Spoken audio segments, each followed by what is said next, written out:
5 essential things to know before buying supplements. Expert nutritionist tips. Imagine this.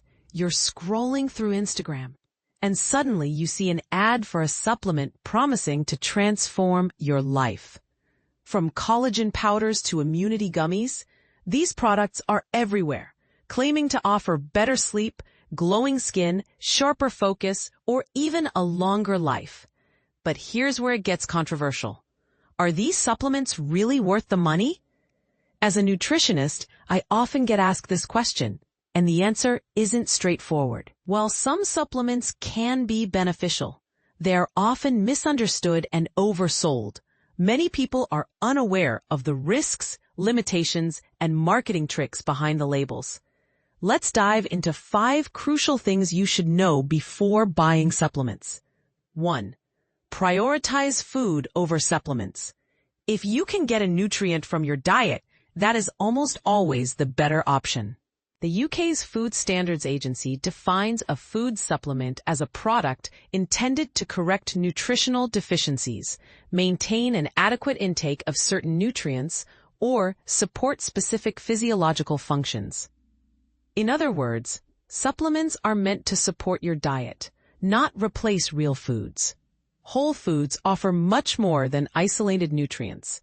For example, oily fish like salmon provide not just omega-3 fats, but also protein, vitamin D, selenium, and other beneficial compounds. These interact in ways we don't fully understand, and their combined effect is difficult, if not impossible, to replicate in supplement form. Scientists have tried to isolate the active ingredients in fruit and vegetables to recreate their benefits in pills, but without success. The advantages seem to come from the complete food, not one compound. That said, there are circumstances where supplements are necessary. For instance, folic acid is recommended before and during pregnancy to reduce the risk of neural tube defects in the fetus. Vitamin D is advised during the winter months when sunlight is limited. People following a vegan diet may need vitamin B12 since it is mostly found in animal products. 2. Be cautious of overconsumption. It is far easier to take too much of a supplement than it is to overdo it with food. In the short term, this might lead to side effects such as nausea or diarrhea, but long-term overuse can have serious consequences. Many people take supplements for years without knowing whether they need them or how much is too much. Fat-soluble vitamins like A, D, E, and K are stored in the body rather than excreted. Too much vitamin D, for example, can lead to a buildup of calcium, which may damage the kidneys and heart as well as weaken bones. High doses of vitamin A can cause liver damage, birth defects in pregnancy, and decreased bone density. Even water-soluble vitamins can cause problems, with long-term overuse of vitamin B6 being linked to nerve damage. Since most people don't regularly check their blood nutrient levels, they often don't realize something is wrong until symptoms appear. 3. Don't trust social media advice. Spend a few minutes online and you will probably see supplements promoted as immune-boosting, natural, or detoxifying. These words can sound convincing, but they have no scientific definition. They are marketing terms. The Food Standards Agency is clear that supplements are not medicinal products and cannot exert a pharmacological, immunological, or metabolic action. Yet many online claims suggest otherwise. This kind of marketing, sometimes called health washing, gives the impression that supplements have powers they do not. Supplements are not subject to the same testing and regulation as medicines. This means they can be poorly formulated, wrongly dosed, or mislabeled. The Advertising Standards Authority, ASA, has rules about how health claims can be made, including on social media. But enforcement is difficult, especially with influencer marketing and affiliate schemes. Multi-level marketing, MLM schemes, add further complexity. Sellers, often with no medical or scientific training, promote products using personal anecdotes rather than evidence. While the ASA provides specific guidance on how MLM sellers can advertise supplements, these rules are frequently ignored, rarely enforced, and often slip through regulatory gaps. Meaning, there are some truly astonishing claims being made. 4. the supplement industry is more about sales than science. The global supplement market is worth over £100 billion. Like any major industry, its goal is growth and profit. This influences how products are developed and marketed. If a supplement truly worked, it would be recommended by doctors, not influencers. Some supplements are supported by evidence, but they tend to be the less eye-catching ones, such as iron or vitamin D.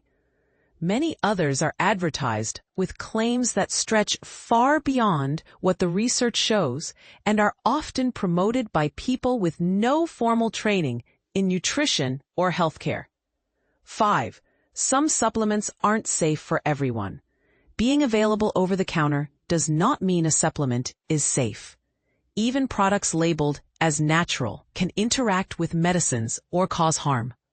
St. John's wort, sometimes used for low mood, can have dangerous side effects if taken alongside some antidepressants, birth control, and blood pressure medications. Vitamin K can interfere with blood thinners like warfarin. High-dose iron can cause digestive problems and affect how some antibiotics are absorbed. Many supplements haven't been tested for safety in pregnant people. Others, like high-dose vitamin A, are known to be harmful in pregnancy and can pass through breast milk. If you're pregnant, breastfeeding, taking medication, or managing a health condition, speak to a pharmacist, GP, or dietitian before starting a new supplement. Supplements can support health when there is a specific need, but they are not a cure-all. Before spending money on a product with big promises, ask yourself, do I really need this, or would I be better off spending the money on nutritious food? And this is the part most people miss. The supplement industry thrives on our desire for quick fixes, but true health comes from a balanced diet and lifestyle. So, what do you think? Are supplements a necessary part of your health routine? Or are they just another marketing gimmick? Let's discuss in the comments. Do you really need vitamin supplements? Expert reveals the truth. Do you really need to take supplements if you already eat a healthy diet? The vitamin supplement industry is booming, with Americans alone spending approximately $45 billion annually on pills, gummies, and powders designed to enhance health. This represents a significant chunk of the global market, which exceeds $177 billion. Around 59 million Americans regularly use some form of vitamin or supplement, investing an average of $510 each year. However, many experts argue that this spending is often unnecessary. First and foremost, a balanced diet is crucial. Dr. Matthew Silvis, Vice Chair of Clinical Operations for Penn State Health Family and Community Medicine, emphasizes that a well-rounded diet typically provides all the essential nutrients a person needs to stay healthy. If you're eating a variety of nutritious foods like fruits and vegetables, you generally don't need a multivitamin or additional supplements, he explains. While the vitamin industry is worth billions, most people don't actually need these products. However, there are specific groups who might benefit from supplementation. Who exactly needs supplements? Certain individuals have unique nutritional needs that a standard diet might not meet. For example, pregnant women often require folic acid to prevent birth defects. Seniors dealing with osteoporosis can benefit from calcium and vitamin D supplements. Vegans and people with celiac disease might need a multivitamin to ensure they're getting all the necessary nutrients their diets might lack. High-intensity athletes who engage in rigorous training and competition might also consider supplements. Dr. Silvis, who also serves as the medical director of primary care sports medicine for Penn State Health, notes that professional athletes, like hockey players, burn a tremendous amount of energy daily. They can't possibly consume enough protein through food alone, he says. Protein shakes are a convenient way to maintain their protein intake and prevent muscle loss. However, he cautions that this doesn't apply to casual athletes. Your child playing t-ball doesn't need a protein shake, he adds. Before starting any supplement regimen, it's wise to consult a healthcare provider. Dr. Silvis advises, if your body doesn't need a particular nutrient, the excess will likely be eliminated through urine. In essence, spending money on unnecessary supplements is like flushing it down the toilet. The idea that More is better doesn't apply to vitamins and minerals, he explains. For instance, there's no evidence that taking large doses of vitamin C can prevent colds or speed up recovery. Taking too much of certain vitamins can actually be harmful. Excess vitamin A, for example, can lead to a condition called hypervitaminosis, which can cause vision changes, skin issues, bone pain, and even liver damage. If you decide to take supplements, it's important to choose safe products. Look for the United States Pharmacopeia verified mark to ensure the product contains what it claims.